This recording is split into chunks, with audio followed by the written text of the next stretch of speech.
En el tercer apartado del tema se estudia el concepto de crecimiento económico junto con otros como el de desarrollo, coyuntura o progreso.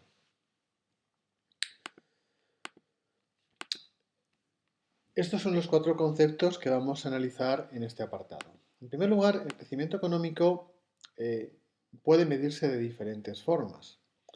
En primer lugar, podemos medirlo con magnitudes como por ejemplo el Producto Interior Bruto, que es toda la producción de bienes y servicios que se da en un periodo de tiempo determinado dentro de un país, el Producto Nacional Bruto, que es la producción de bienes y servicios que se da dentro del país o en el exterior por empresas del país. Y hay otra forma de medirlo, que es la que utilizamos muchas veces los economistas para tener eh, conocimiento de qué efecto ha tenido ese crecimiento económico sobre la población, que es el producto o renta per cápita. Respecto de las unidades de medición, pues puede medirse en valores o precios nominales o corrientes, en valores o precios reales o constantes y también en valores o precios a paridad de poder adquisitivo. Respecto a los factores que explican el crecimiento económico, en ello intervienen en primer lugar los factores de producción, los que todos conocemos, la tierra, que básicamente son los recursos naturales en su conjunto, el capital, que incluye pues, todo lo que son instalaciones, maquinaria, infraestructuras, pero también el capital humano, y dentro del capital humano podríamos considerar la capacidad empresarial y también el capital social fijo. El capital social fijo lo que tiene en cuenta es la herencia, de alguna forma, es decir, todas aquellos vestigios de capital, aquel capital que tiene una sociedad debido a una acumulación histórica, como pueda ser la educación, infraestructuras, etcétera. Y el tercer factor de producción, obviamente, es el trabajo, es decir, la mano de obra remunerada con salarios.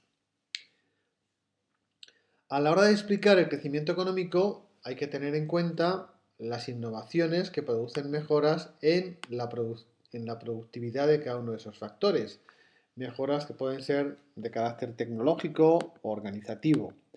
Y la productividad se mide habitualmente en unidades físicas, en unidades monetarias y también hay un indicador que es la producción total de los factores, que mide la incidencia de los cambios tecnológicos y el capital humano, las economías de escala, el capital social fijo sobre la productividad de esos factores. Respecto de las fuentes del crecimiento económico, pues tradicionalmente se considera que el crecimiento económico procede de cuatro grandes o tiene cuatro grandes orígenes, que están asociados en su mayor parte a nombres de economistas. Así, uno de los elementos o de los factores que influyen en el crecimiento obviamente es la inversión. Esto se denomina crecimiento soloviano, en honor del economista Robert Solow. También la expansión comercial, que implica mejoras en la división del trabajo, en la especialización, por tanto en la productividad, puede ser una fuente de crecimiento económico. Y así lo hizo ver ya en el siglo XVIII Adam Smith, el padre de la economía moderna. Otro factor que explica el crecimiento económico son las economías de escala o de tamaño, es decir, las cadenas de producción. La producción en escala produce economías, también tiene efectos sobre el crecimiento económico. Y finalmente, los conocimientos que se traducen en innovaciones, y este es el crecimiento conocido como schumpeteriano, en honor a un economista de origen austriaco llamado Schumpeter. Hemos visto, por tanto, qué es el crecimiento económico, el primero de los conceptos importantes. Vamos a ver a continuación a qué denominamos desarrollo económico. Bueno, pues decimos que hay desarrollo económico cuando se producen cambios en la estructura de una economía. Y estos cambios tienen que ver con el peso relativo que tiene cada uno de los tres sectores económicos que todos conocemos, tanto en la producción como en la mano de obra que emplean. Así, en las economías agrarias lo que nos encontramos es un predominio del sector primario que básicamente suele estar en torno al 80%. En las economías industriales hay un crecimiento de la industria, del sector secundario y del terciario en detrimento del sector primario. Y en las economías postindustriales lo que nos encontramos es un elevado peso del sector servicio en detrimento del sector secundario y del sector primario. Estas reducciones en el tiempo del peso de cada uno de los sectores está muy relacionada con las mejoras que se producen en la productividad de cada uno de ellos. Es decir, las mejoras en la productividad agraria hizo que cada vez fuese necesario dedicar menos recursos en términos de capital y de trabajo a la producción de alimentos. Lo mismo ocurrió con la industria. Las mejoras en la productividad de la industria hicieron que parte de la población y del capital pudiera pasar al sector servicios. Por tanto, esa reducción del peso a lo largo de la historia de cada uno de los sectores se debe a las mejoras en la productividad.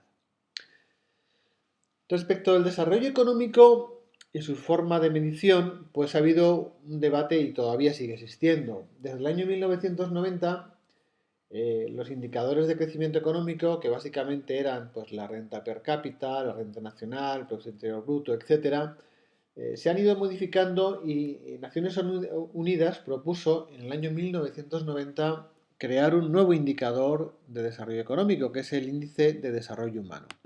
Este índice de desarrollo humano lo que hace es ponderar tres conceptos: el de renta per cápita, el de esperanza de vida y el de alfabetización. Es decir, para medir el desarrollo económico de un país ya no solo se tiene en cuenta la renta per cápita o la renta nacional, sino también factores como la esperanza de vida o la alfabetización. El tercer concepto que se analiza en este apartado es el de coyuntura.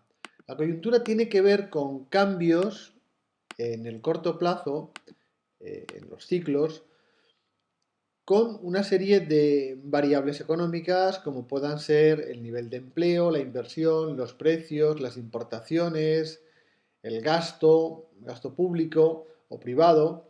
Es decir, estos son los elementos que se utilizan para medir la coyuntura. Las economías habitualmente se mueven de forma cíclica y un ciclo tiene tres fases.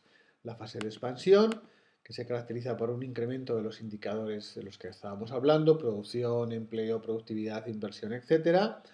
Otra fase del ciclo es la depresión o la recesión.